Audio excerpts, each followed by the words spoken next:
Et avec nous pour ce club, bonjour Mickaël Darmon. Bonjour. Merci beaucoup d'être avec nous, éditorialiste politique à i24 News, et Valérie Lecap. Bonjour Valérie. Bonjour, merci Ariane. également d'être là, éditorialiste politique pour le journal Point Info.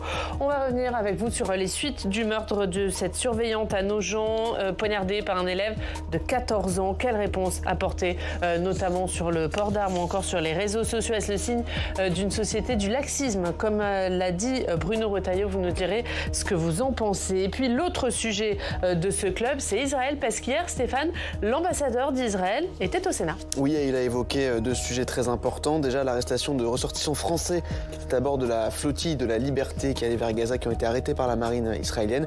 Et puis au sujet de la reconnaissance potentielle d'un État palestinien par la France. Et on va voir avec vous les temps forts de cette audition. Ce sera dans la deuxième partie de ce club. D'abord, c'est l'heure de l'actualité dans nos régions.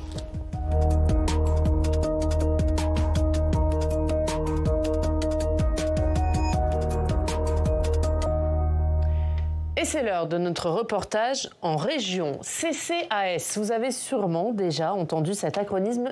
Ce sont les centres communaux d'action sociale. Ils sont 15 000 sur le territoire et jouent un rôle important, notamment pour aider les plus précaires. Des CCAS en colère car le gouvernement envisageait de pouvoir les rendre facultatifs dans les communes de plus de 1500 habitants. Je vais y arriver.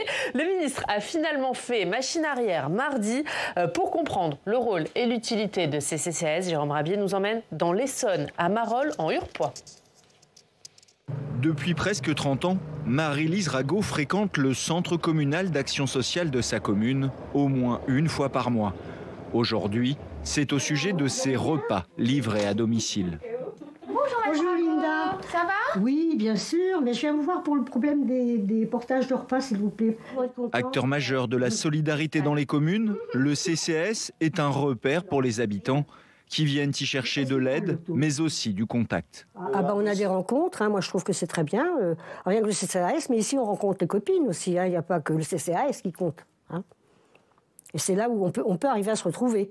Quand il y a le loto, quand il y a des choses comme ça, c'est là qu'on se retrouve toutes. À l'accueil, Linda Ouahar s'occupe de les accompagner, orienter ou simplement rassurer. Souvent, le centre est l'unique interlocuteur pour les personnes isolées. Tous les jours, ils sont livrés en repas et on a mon collègue Erjan qui leur rend visite quand même chaque jour. Et lui arrive à détecter s'il y a un souci et il nous alerte et on arrive à venir en aide à ces personnes qui sont totalement isolées. À Marolles-en-Hurepoix, le bâtiment de la mairie héberge le CCAS, mais avec une entrée dédiée pour bien marquer sa spécificité. On a souhaité depuis quelques années faire en sorte que les personnes qui viennent nous voir, où elles ont besoin d'une certaine confidentialité, on a donc créé le CCAS. Il a ses propres locaux, son propre accès. Quand ils viennent auprès du CCAS, c'est qu'ils ont un besoin particulier. Or, il est fondamental de garder, je dirais, nos CCAS, parce que c'est eux qui vont faire du lien social une priorité dans nos relations au quotidien avec une part de nos administrés. Pour piloter les CCAS, élus et associations travaillent main dans la main, comme sur la question du logement pour les personnes en grande difficulté.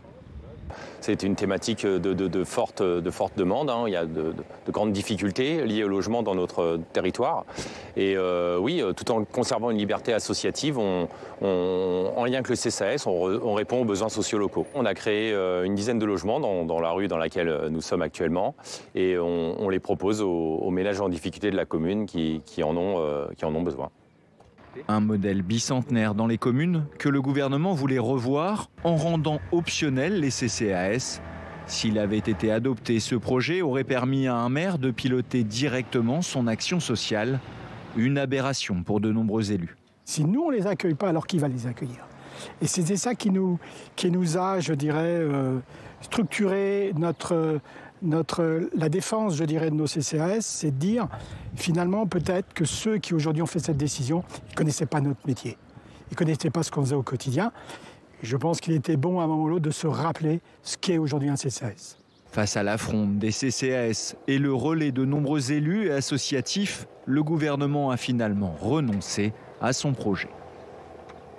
Ouais, le gouvernement qui a finalement fait machine arrière, mais est-ce que c'est quand même symptomatique, justement, ce qui était envisagé, Mickaël? Oui, enfin, cette histoire, c'est une coupe un peu longitudinale de l'embolie de l'action publique. en réalité. Ça part d'une bonne intention qui est de dire on va donner aux maires, au fond, un peu plus de gestion, puisque tout ça s'est fait dans le cadre, il faut le rappeler, de la supposée simplification. Mais en réalité, ça débouche sur quelque chose qui est totalement à contresens et qui vient supprimer, on le sait, une structure très importante. Au moment où on recommence à parler avec la Fondation Jean Jaurès qui a fait ce travail, de justement tout ce qui avait été enfoui dans les cahiers de doléances après les Gilets jaunes et lors du grand débat, où on découvre effectivement une population française qui est en demande d'attention de la part des pouvoirs publics, qui souffre d'un sentiment d'abandon, qui pour autant n'est pas éruptif comme on aime bien le présenter, mais qui voudrait retrouver des grands cadres et des grands fonctionnements. Et là, effectivement, mettre en danger cette structure très importante pour tout un tissu en difficulté des populations, c'est totalement à contresens. Le gouvernement a reculé, a tenté de faire passer une mauvaise mesure, recule, rien ne bouge. La France d'aujourd'hui. Valérie. Oui, on est un petit peu surpris que cette intention ait eu lieu. Effectivement, on parle de simplification, mais on parle aussi de tous ces territoires qui sont désertés, où plus personne ne s'occupe de personne ni de rien, et où les gens ont le sentiment d'un déclassement, en fait. C'est la base de la crise française qu'on connaît par cœur, qui a été largement théorisée. En plus, notre Premier ministre est totalement mobilisé là-dessus, lui aussi, au Sénat aussi, évidemment. Mais donc c'est vrai que c'est un petit peu dommage. On s'aperçoit, il y a des gens en ce moment qui sont en train de faire tourner des machines avec des chiffres, mais on se demande parfois s'ils regardent vraiment le fond des choses et les priorités. Voilà, donc moi je suis beaucoup plus intéressée par la taxe Zuckman qui est discutée aujourd'hui au Sénat et qui rapporterait environ 20 milliards d'euros, ce qui n'est pas rien du coup. Mais ça nourrit aussi ce sentiment de fracture. On l'a entendu dans le reportage de Jérôme, l'impression que les gens qui décident ne savent pas ce que vivent les gens qui sont sur le terrain. Ah oui, c'était très important quand l'interlocuteur a dit en fait on a le sentiment qu'ils ne connaissent pas notre métier en haut. C'est exactement, on retrouve exactement la matrice de la colère des Gilets jaunes. Et avec en plus le fait que les bonnes résolutions officielles, notamment la fameuse formule macronienne du dernier kilomètre avant le guichet, rien n'a changé. Donc de ce point de vue-là, c'est je dirais un événement emblématique qui permet de comprendre encore quel est l'état de disjonction entre le pouvoir central qu'en France on n'arrive pas, dont on n'arrive pas à se séparer, et la situation des populations sur le terrain. Et il ne faudra pas s'étonner après des résultats électoraux. C'est ce que j'allais vous dire, ça aura des conséquences électorales. Ça nourrit votre Rassemblement national, tout ça ? Je ne sais pas si ça nourrit le Rassemblement national proprement dit, mais la défiance est toujours là. Le sentiment que la politique agit contre vous et non pas pour vous est aujourd'hui prégnant. Et il faudra beaucoup de talent et de créativité pour changer cet état d'esprit. On va parler de l'autre sujet de ce club. 1 minute de silence à midi dans tous les établissements scolaires de France. L'hommage à Mélanie, surveillante poignardée par un collégien de 14 ans hier. En garde à vue, il a reconnu les faits mais n'exprime ni regret ni compassion. Hier, lors des questions d'actualité au Sénat, François Bayrou est revenu sur les mesures à prendre. Adrien Pain. 1 minute de silence observée au Sénat au lendemain du drame. Dans un collège de Nogent, en Haute-Marne, une surveillante a été poignardée mardi matin par un élève de 14 ans. Pour François Bayrou, ce fait divers n'est pas isolé et s'inscrit dans une hausse globale de la violence chez les mineurs. Un phénomène face auquel il faut prendre des mesures radicales, d'après le Premier ministre. Il n'est pas normal qu'une vague se développe de possession et de détention et de port d'armes de la part d'enfants mineurs et d'adolescents. Donc nous allons interdire la vente de ces armes. Le chef du gouvernement évoque 2 autres chantiers, la santé mentale des adolescents, mais aussi l'interdiction des réseaux sociaux aux moins de 15 ans. Il marche dans les pas d'Emmanuel Macron, qui a remis l'idée sur la table ce mercredi. Dans tous les pays où les réseaux sont ouverts aux plus jeunes, on a une épidémie de troubles du comportement, on a des épidémies de violence, de troubles du caractère. Et donc c'est ça qu'on doit absolument réguler. Mais la vérité m'oblige à vous dire que ça dépend en fait du droit européen. Donc ce qu'on est en train de créer, c'est un rapport de force pour que ça bouge. Pour le chef de file des socialistes au Sénat, ces réponses ne sont pas adaptées. Très bien, les mesures de répression, pourquoi pas, mais il faut s'attaquer aux causes. Et les causes, c'est un dramatique manque de moyens dans la pédopsychiatrie, on le sait aujourd'hui dans notre pays. La prohibition, je n'y crois pas. Dans le cas du drame de Nogent, les premiers éléments de l'enquête décrivent un adolescent en perte de repères, sans trouble mental apparent et peu présent sur les réseaux sociaux. Devant le collège, les hommages se multiplient. Malgré la sidération, les cours doivent reprendre ce jeudi dans l'établissement. Ouais, avant de parler des mesures et des annonces de l'exécutif, un mot peut-être Valérie sur le profil de cet adolescent, profil glaçant d'après les mots du procureur hier.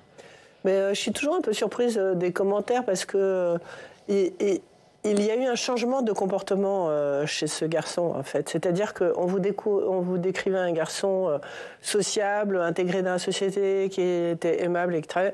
Et 2 fois de suite, en novembre et en décembre, il a quand même tapé de coups de poing à l'école. Et ce qui est le plus surprenant, c'est la sanction. Il a pris juste une journée où il n'est pas allé en classe. Quand vous êtes en classe et que vous tapez vos camarades à coups de poing, apparemment c'était quand même assez fort et visible, est-ce que ça mérite seulement une journée d'exclusion de classe? Pourquoi est-ce que, je ne sais pas, moi je suis peut-être de la vieille école, mais j'ai connu des choses qui s'appelaient les conseils de discipline, où on passait effectivement devant, enfin je ne parle pas de moi en particulier, mais où on passait devant la communauté scolaire qui discutait avec vous, qui vous expliquait, qui vous sanctionnait. Je ne sais pas, ça méritait au moins une semaine d'exclusion. Ce que je veux dire, c'est qu'on a l'impression qu'il n'y avait pas... Parce que ce qu'on voit chez ce garçon, c'est une perte de repère, il ne sait plus où il est.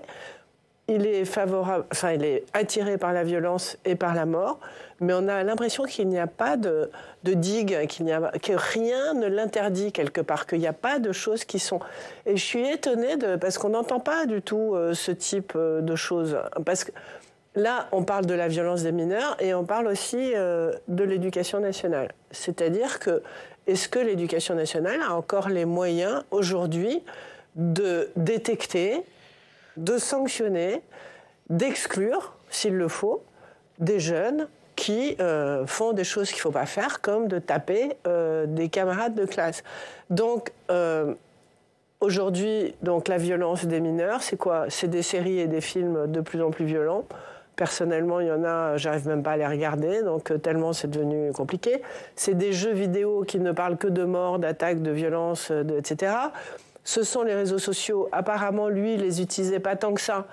Mais Emmanuel Macron, et c'est surtout la grande idée de Clara Chapias, qui est en charge du numérique auprès de lui, a raison de les interdire aux moins de 15 ans. Il y a un livre très intéressant qui a été fait par un auteur américain sur l'anxiété que provoquent les réseaux sociaux. C'est-à-dire cette idée, tout le temps, on se compare, on s'affronte, on voit des choses qu'on ne devrait pas voir, etc. Donc je pense qu'on est dans un ensemble, une atmosphère, en fait, globalement, qui, en particulier depuis le Covid, dont on sait aujourd'hui qu'il a particulièrement rendu les jeunes anxieux, que ça a créé une anxiété que les jeunes n'avaient pas avant.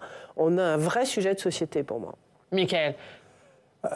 Raison de la colère, chapitre 2. Alors là, c'est encore plus fort parce que figurez-vous que, en fait, cette loi qui nous est rabâchée en permanence par le président de la République, par tous les acteurs publics, comme étant la panacée de l'interdiction, elle existe. Elle a été votée, jamais appliquée. Aucun décret, parce qu'elle est en confrontation avec le droit européen. Et donc, avec une l'initiative de Laurent Marcangel. Voilà, et quand de manière très, très prudente, le président de la République, avec sa scénographie volontariste, nous dit il faut le rapport de force, parce qu'en fait, il faut que ça bouge. En réalité, tout est coincé. Ça ne marche pas.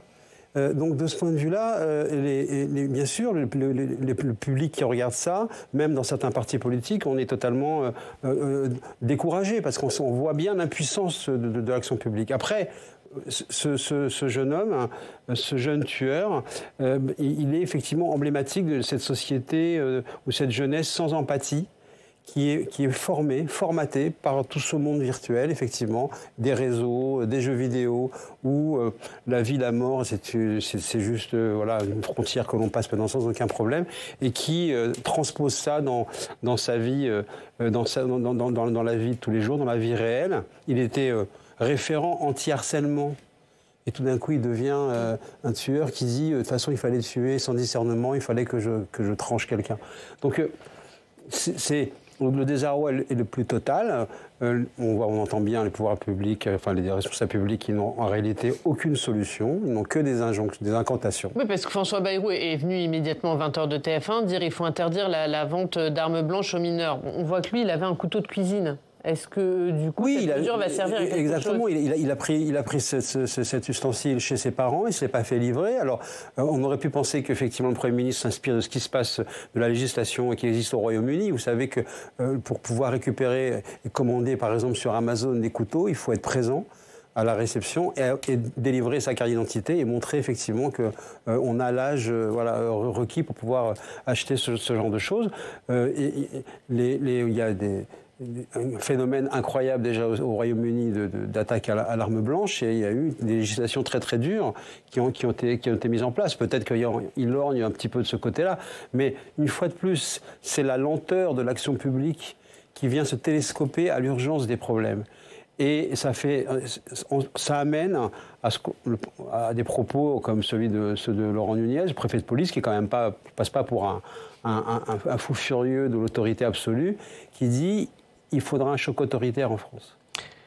Et ça, c'est là le sujet. Et ça rejoint aussi ce que les cahiers de doléances disent. Il faut de l'autorité, il faut retrouver l'école, il faut retrouver les grandes catégories qui structurent la société. Et évidemment, pour l'instant, on n'y est pas. Une position partagée également par Raphaël Glucksmann, le leader de Place Publique, député européen. Il était ce matin l'invité de France 2. Si vous voulez, on a mis sur les épaules de l'école l'ensemble des crises qui frappent notre société. Et donc, comment on fait pour faire face à ça ? Il n'y a pas une mesure qui va tout changer. Il n'y a pas une mesure type les portiques qui vont empêcher ces horreurs d'arriver. C'est bidon tout ça, ou il faut le faire quand même ? Non, c'est pas bidon. Mais il faut arrêter de faire la course à la mesure qui va empêcher ce genre d'horreur. C'est beaucoup plus profond que ça. C'est des années, des décennies de délitement du lien civique.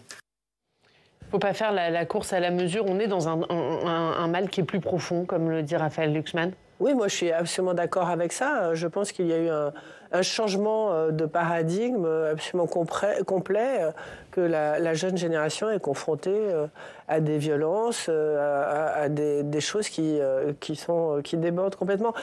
Pour revenir quand même sur cette histoire de réseaux sociaux, parce que ce jeune homme-là ne regardait pas tellement les réseaux sociaux, mais les jeunes les regardent énormément. Et moi, je suis quand même convaincue que le fait qu'ils passent autant de temps sur les écrans, sur les réseaux sociaux, etc., transforme leur vision de la société. Ils sont propulsés en permanence dans des mondes qui n'est pas le leur. Même les parents perdent pied par rapport à ça. Je veux dire, cette série Adolescence, là, on voit des gosses qui sont enfermés dans leur chambre toute la journée en train d'être sur leur ordinateur, et le père, à la fin, qui dit « mais j'aurais dû m'en occuper plus ». Mais c'est tellement facile de les laisser devant leurs réseaux sociaux. Alors, c'est vrai que c'est une directive européenne, normalement, la mesure d'âge, mais il y a des possibilités technologiques que l'on connaît en France, puisqu'on les utilise pour protéger les jeunes du porno. Il y a des mesures de vérification d'âge. En fait, quand vous allez sur les réseaux sociaux, vous devez décliner votre identité et vérifier vraiment par un double contrôle qui est un peu techniquement compliqué, mais qui fonctionne, vérifier que vous êtes bien la personne et que vous avez bien plus de 15 ans. Donc, dans l'éventail des choses, on a vu que les portiques, on peut passer les couteaux quand même, les couteaux en céramique, interdire la vente des couteaux, vous avez raison, il y en a partout. Pour moi, la mesure la plus efficace et qui correspond à ce que dit aussi Raphaël Glucksmann, c'est de réglementer les réseaux sociaux. Alors, Alors ça ne suffit pas, pour moi c'est un préalable, c'est-à-dire de sortir les jeunes et les adolescents de ce monde virtuel dans lequel ils vivent, et après d'essayer de remettre des règles d'autorité, effectivement, d'interdiction, d'autorité. Cette fameuse expression de l'enfant roi qu'on utilise tout le temps a laissé les jeunes dériver vers du tout et du n'importe quoi. Et cette forme d'impuissance des politiques publiques, est-ce on l'a vu un peu dans les réactions. Finalement, les réactions, elles étaient assez unanimes et personne n'a blâmé le gouvernement, même dans les oppositions. Oui, absolument. Effectivement, personne ne considère que c'est l'occasion de blâmer le gouvernement parce qu'en fait, tout le monde a conscience, parmi les décideurs, les dirigeants, les élus, que c'est un problème qui concerne tout le monde. Et quelle que soit la couleur ou la famille politique qui arriverait aux commandes, ce sera le même problème. Ce sera la même difficulté et tout le monde a le sentiment que personne n'a la baguette magique. Et l'honnêteté ce matin, effectivement, d'Alain Glucksmann qui dit ça ne sera pas une mesure. Il faut reconsidérer un projet de société complet. Et ça prendra du temps, ça prendra une génération complète pour pouvoir réintroduire des modes de fonctionnement qui vont se télescoper avec des process et des valeurs. On parle de réguler effectivement les réseaux sociaux, ça peut être envisagé, mais vous aurez tout de suite un débat sur le côté liberticide. Je ne suis pas sûr qu'il y aura ce débat. En Europe, il existera. En Europe, c'est possible. Oui. C'est pour ça que ça ne marchera pas, parce qu'une fois de plus, de quoi va-t-on s'apercevoir? De la lenteur de la machine européenne, de la lenteur à produire de la décision, alors qu'en réalité, il y a des urgences. Et c'est ce qui explique aussi pourquoi vous avez une montée, notamment dans les dernières études, régulièrement de Français qui n'hésitent pas à dire maintenant la démocratie n'est peut-être pas la panacée. C'est peut-être pas le mode de fonctionnement. Il faut revenir à de l'autorité pure, à de l'autorité forte. Ça sera l'enjeu du débat 2027. Et ceux qui ont été peut-être les plus virulents, c'est le Rassemblement national, hein, Marine Le Pen qui parle de laxisme pur et dur, Valérie. Oui, bien sûr que ça fait le lit du Rassemblement national, mais au-delà de cette histoire de violence des mineurs, ce qui fait le lit du Rassemblement national, c'est que c'est absolument inacceptable que quelques parents que ce soit en France envisagent de perdre quelqu'un, enfin là c'était une adulte, mais une mère d'un enfant de 4 ans, dans un établissement scolaire. Ce sont des choses, et ça se multiplie, ce n'est pas la seule. Alors je voudrais juste préciser que la délinquance chez les jeunes n'est pas en augmentation, elle est plutôt en légère régression. Ce qui augmente, c'est la violence des attaques, en fait. C'est-à-dire le fait qu'on tue maintenant, en fait. C'est ça qui est différent. Mais c'est vrai qu'il y a aussi cette espèce de rapport à la mort sur lequel on a... Moi, je suis convaincue, sincèrement, regardez les jeux vidéo, regardez tout ça. La mort n'est plus une réalité, en fait. Ce monde virtuel, on est sorti d'une réalité. Et c'est ce gamin en particulier à ce profil-là. C'est-à-dire vraiment une perte de contact avec le réel. Donc moi, je dis aux parents, occupez-vous de vos jeunes, ne les laissez pas scotcher devant les écrans. Et s'il faut interdire les écrans en moins de 3 ans, de 6 ans, dans leur totalité, les réseaux sociaux en dessous de 15 ans, allons-y, parce qu'on a laissé tout ça se développer sans aucune règle, sans aucun contrôle et sans aucune mise en garde. Et là, on est au pied du mur. On va passer à l'autre thème de ce club. Et hier, au Sénat, était auditionné l'ambassadeur d'Israël en France, Joshua Zarka. On va voir les temps forts de cette audition avec vous, Stéphane. Oui, une audition à l'invitation de la Commission des Affaires étrangères du Sénat. Beaucoup de sujets ont été abordés. Joshua Zarka a notamment été interrogé à plusieurs reprises par des sénateurs de gauche sur le sort de militants de la flottille de la liberté. Je rappelle, cette flottille de la liberté, c'est ce bateau avec 12 militants pro-palestiniens qui devait livrer de l'aide humanitaire à Gaza. À son bord, il y avait 6 Français, dont l'eurodéputée LFI Rima Hassan. Tous les militants ont été arrêtés lundi à 185 km des côtes de Gaza, une arrestation par la marine israélienne. Certains ont été expulsés de l'État hébreu, d'autres sont encore détenus. C'est le cas de Rima Hassan qui, elle, dénonce une arrestation illégale. Voilà ce qu'en disait Joshua Zarka hier devant les sénateurs. Leur statut est un statut d'immigrés illégaux qui sont entrés donc illégalement dans le territoire israélien et ils sont maintenus dans un centre de détention qui n'est pas une prison, qui est un centre de détention qui est fait pour justement ce genre de personnes, les OQTF, c'est ça. Et le but est de les mettre dans un avion vers la France le plus rapidement possible. Une expulsion confirmée par Jean-Noël Barrot. Oui, le ministre des Affaires étrangères, dans un tweet hier soir, explique que les 4 ressortissants français détenus encore en Israël reviendront à Paris aujourd'hui et demain. D'après l'AFP, Rima Hassan pourrait revenir dès ce soir. Et on le voit, évidemment, on va peut-être écouter d'ailleurs, avant de vous faire réagir, Mickaël et Valérie, ce qui s'est passé hier à l'Assemblée nationale à ce sujet, lors des questions d'actualité, cette passe d'armes entre les Insoumis et le Premier ministre, François Bayrou. Je dois vous dire que ces militants ont obtenu l'effet qu'ils voulaient obtenir, mais que c'est une instrumentalisation à laquelle nous ne devons pas nous prêter. Nous pensons que c'est précisément par l'action diplomatique et l'effort pour regrouper plusieurs États pour faire pression sur le gouvernement d'Israël qu'on peut obtenir la seule solution possible et la seule digne. Voilà, et des Insoumis qui ont quitté l'hémicycle après cette réponse. Ça devient une affaire politique nationale, Mickaël ? Oui, enfin une péripétie, hein. Parce que franchement, on n'a pas attendu, personne n'a attendu la flottille, un peu de pacotille d'ailleurs, pour pouvoir attirer l'attention sur le drame de Gaza. Ce que je trouve, moi, déplorable, c'est qu'au fond, ça fait 3 jours qu'on ne parle que de la situation du Rima Hassan, qui a absolument obtenu ce qu'elle désirait depuis le départ. Et d'ailleurs avec l'aide des autorités israéliennes d'ailleurs, mais en tout cas l'opération de communication a été absolument réussie pour elle et Greta Thunberg, qu'on attendait plutôt à Nice d'ailleurs, Greta Thunberg. Mais bon, finalement, elle a apparemment changé de créneau.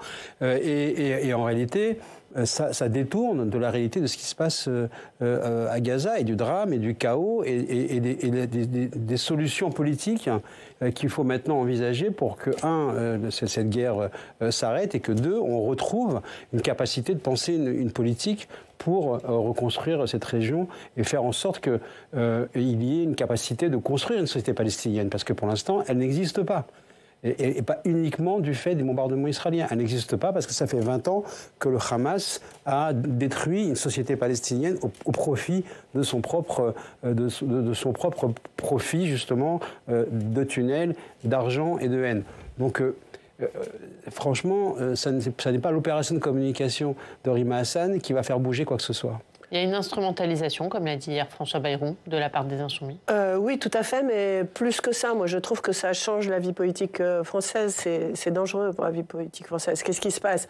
Il se passe que Greta Thunberg et Rima Hassan surtout ont décidé de partir sur ce bateau, tout en sachant bien évidemment qu'il n'y avait absolument aucune chance d'arriver à Gaza et de franchir les eaux territoriales israéliennes pour pouvoir venir en aide à Gaza.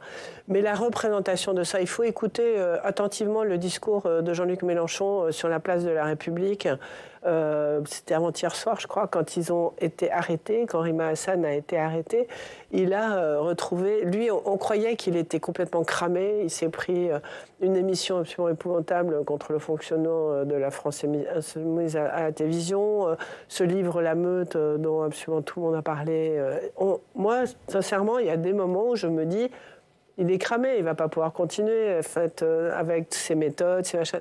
Et là, on a vu un Jean-Luc Mélenchon, mais dans toute sa splendeur, c'est-à-dire un tribun incroyable. Il allait sauver à lui tout seul la bande de Gaza. Ce bateau était le courage fait homme ou fait femme, en l'occurrence. Il n'y avait jamais eu... Enfin, il y avait des gens qui prenaient dans ce pays la défense Alors lui, il parle de génocide, ce qui est un mot contestable. On sait très bien du génocide qui s'opère actuellement à Gaza. Et c'est plus qu'une opération de communication. C'est bien évidemment une opération de communication magnifiquement construite, mais c'est un retournement de sentiments. Les gens qui étaient réunis place de la République, une dizaine de milliers, peut-être un peu moins, ils scandaient quand même « Merci Rima, merci Rima ». Je ne sais pas s'il faut se rendre compte, cette femme qui est ostensiblement pro-palestinienne, c'est elle qui a refusé de rentrer en France. Il l'expulse parce que Greta Thunberg, elle est rentrée tout de suite vite fait, et Rima Hassan a demandé à rester là-bas. Pourquoi ? Parce qu'elle fait semblant d'être retenue contre son gré et que Jean-Luc Mélenchon peut vanter le courage de cette femme qui défend enfin la cause des opprimés. Moi, je trouve que d'un point de vue... Samedi, Jean-Luc Mélenchon a demandé les troupes, que tout le monde se réunisse place de la République pour continuer à défendre cette cause, j'ai le sentiment qu'il y a eu un basculement, c'est trop fort, mais il a réussi à retourner cette image extrêmement négative qu'il avait en c'est moi, je vous l'avais dit, et c'est moi qui défends les opprimés. Ouais. Donc c'est vraiment grave cette histoire en fait. Ils ne parlent que d'eux-mêmes en fait. La réalité, c'est que jamais personne, parmi ces activistes supposés pro-palestiniens, ne défendent cette société palestinienne qu'il faut reconstruire. Jamais personne n'explique comment il faudrait la construire, sur quelles valeurs, avec quels moyens. On ne parle jamais de ces sujets-là. Et la grande différence par rapport au fond, ce qui existait avec ce qu'on appelait les accords d'Oslo en 1993, signés par, à l'époque, le gouvernement Rabin, qui était de travailler avec l'OLP. L'OLP voulait créer un État palestinien à côté d'Israël, et le Hamas veut créer un État palestinien à la place d'Israël. C'est toute la difficulté actuelle. Et justement, il y a un autre sujet sur lequel s'est exprimé hier l'ambassadeur d'Israël à Paris devant le Sénat, c'est la reconnaissance d'un État palestinien par la France. Oui, un sujet d'actualité puisqu'une conférence se tient au siège de l'ONU à New York la semaine prochaine, du 17 au 20 juin. Elle porte sur la solution à deux États. Elle sera présidée par la France et l'Arabie Saoudite. Emmanuel Macron avait annoncé cet événement comme une date possible d'une reconnaissance par la France de la Palestine. Voilà ce que disait le président le 9 avril après un voyage en Égypte à propos d'un État palestinien. On doit aller vers la reconnaissance et dans les prochains mois, on ira. Une déclaration dénoncée à ce moment-là par Benjamin Netanyahou, le Premier ministre israélien, et hier, à nouveau, par l'ambassadeur d'Israël à Paris, Joshua Zarka. La reconnaissance de l'État palestinien par la France la semaine prochaine sera un désastre pour les Palestiniens, pour les Israéliens, pour les relations franco-israéliennes et pour la possibilité de la France d'influencer les différents processus diplomatiques qui pourraient avoir lieu au Moyen-Orient dans le futur. Et depuis, la France, elle a un peu adopté une position de précaution. Oui, car cette reconnaissance ne se ferait pas sans condition. La France ne reconnaîtra pas un État palestinien seul. C'est ce qu'a répété hier le ministre des Affaires étrangères, Jean-Noël Barrot, aux questions d'actualité au Sénat. Notre rôle et notre place, c'est de reprendre l'initiative. C'est tout l'objectif de cette conférence que nous avons préparée en disant que nous serions déterminés à reconnaître l'État de Palestine pour enclencher un mouvement qui implique et qui engage la Palestine, ou en tout cas l'autorité palestinienne, et les pays arabes qui doivent eux aussi faire des déclarations qui dénoncent ce qui s'est passé le 7 octobre et le Hamas pour ce qu'il est, un mouvement terroriste. Sans quoi, eh bien, si vous voulez, la reconnaissance d'un pays comme la France sonnerait creux. C'est cette dynamique collective que nous voulons susciter à New York. Et pour terminer, Oriane, je rappelle que 148 États membres de l'ONU ont reconnu l'État de Palestine. L'an dernier, en Europe, il y avait par exemple l'Espagne, l'Irlande et la Norvège. Est-ce que du coup, dans ces conditions, Michael, vous pensez que dès la semaine prochaine, la France reconnaîtra un État de Palestine ? Ça paraît difficile de le faire comme ça avait été annoncé au départ. Ce qui est très intéressant dans la déclaration que vous avez, l'extrait de déclaration de Jean-Noël Barrot, c'est à quel point il retourne une situation, parce qu'en réalité, il dit on attend des pays arabes qu'ils aient des déclarations fortes. En réalité, ils les ont déjà faites, ces déclarations très très fortes. Et c'est la France qui fait la stratégie du coucou, et qui s'articule sur la Ligue arabe, qui demande depuis des semaines, et c'est un tournant majeur dans l'histoire du Proche-Orient, que le Hamas quitte le pouvoir, soit démilitarisé, et ce serait la condition première à pouvoir s'investir et reconstruire dans la zone. Donc en réalité, la France n'a aucun plan. La France s'aligne sur l'Égypte, sur la Ligue arabe, qui demande que le Hamas quitte le pouvoir avant d'envisager toute chose et met des conditions qui rendent, au fond, cette situation totalement inepte, à moins de donner un cadeau extraordinaire au Hamas qui, aujourd'hui, n'arrive pas à diriger, ne peut plus d'ailleurs, et ne peut pas diriger depuis 20 ans, une société. Dans la région, vous avez les tours de Dubaï et les tunnels de Gaza. Écoutez la différence. Merci à tous les deux. On va regarder avant de se quitter ce qu'il y a à la une de la presse régionale.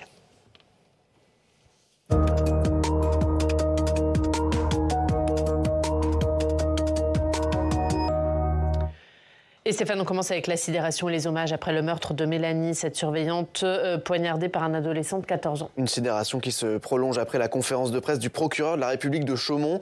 Hier, devant les journalistes, il a indiqué que l'adolescent qui a donné les coups de couteau n'exprimait aucun regret, qu'il était venu pour tuer. Ce midi, dans tous les établissements scolaires, une minute de silence sera respectée en hommage à Mélanie. La presse raconte les différents rassemblements qui ont eu lieu hier, une fois de trop, souffle une responsable syndicale à Troyes. De quoi s'interroger sur la réponse à donner. Le ministre chargé de la Santé, Yannick Noder, dévoile dans Le Parisien un plan pour mieux prendre en compte la santé mentale. Parmi les mesures, former le personnel de santé à l'école à la détection de troubles psychologiques et doubler d'ici à 2027 le nombre de psychologues conventionnés avec le dispositif Mon Psy, remboursé par la Sécurité sociale. Autre drame dont les hommages ont marqué la journée d'hier, la mort de 2 pompiers à Lens, c'était lundi. Tanguy et Maxime, morts à 22 et 23 ans en intervention. L'Aisne Nouvelle nous en dit un peu plus sur qui ils étaient, même si le silence est de rigueur chez les pompiers. Des hommages loin des caméras et des micros pour ces 2 jeunes soldats du feu. Nous avons connu des amis, des passionnés, des héros, ont écrit leurs collègues. Pour les familles, certains de ces pompiers ont aussi décidé de créer une cagnotte. Chaque petit geste comptera, disent-ils. On reste dans l'autre France. On va à Amiens, où le maire a décidé de confier des armes létales à sa police municipale. Oui, une décision plutôt classique, me diriez-vous, Oriane. Seulement, si le maire d'Hiver Centre d'Amiens, Hubert de Genlis, ne s'y était pas opposé l'année dernière, quand il était premier adjoint. La surprise du Courrier Picard, donc ce matin, qui ouvre ses colonnes à l'édile. La question est de savoir si les élections municipales dans un an n'ont rien à voir avec ce choix. Elle lui a été posée. Hubert de Genlis répond: je ne fais pas de promesses de campagne, je prends des décisions. Allez, on termine par le Tour de France. C'est dans moins d'un mois. Oui, et Midi Libre a reçu un invité d'honneur, le patron du Tour, Christian Prudhomme. L'occasion pour lui d'évoquer face aux lecteurs les enjeux de cette 112e édition de la Grande Boucle. Les coureurs s'élanceront de Montpellier le 22 juillet et s'y reposeront la veille, de quoi faire cogiter les leaders, prédit le patron du Tour. Un dernier mot, parce qu'est-ce qu'il dit, Christian Prudhomme? Eh ben, il dit aussi qu'il va jouer dans une série télévisée, Un si grand soleil. Voilà, c'est sa première expérience devant les caméras. Le Tour de France, ça mène à tout. Voilà. Merci beaucoup. Merci Stéphane, merci Valérie, merci Mickaël d'avoir été avec nous. Merci à tous de nous avoir suivis. On se retrouve demain sur le canal 8 de la TNT. À demain.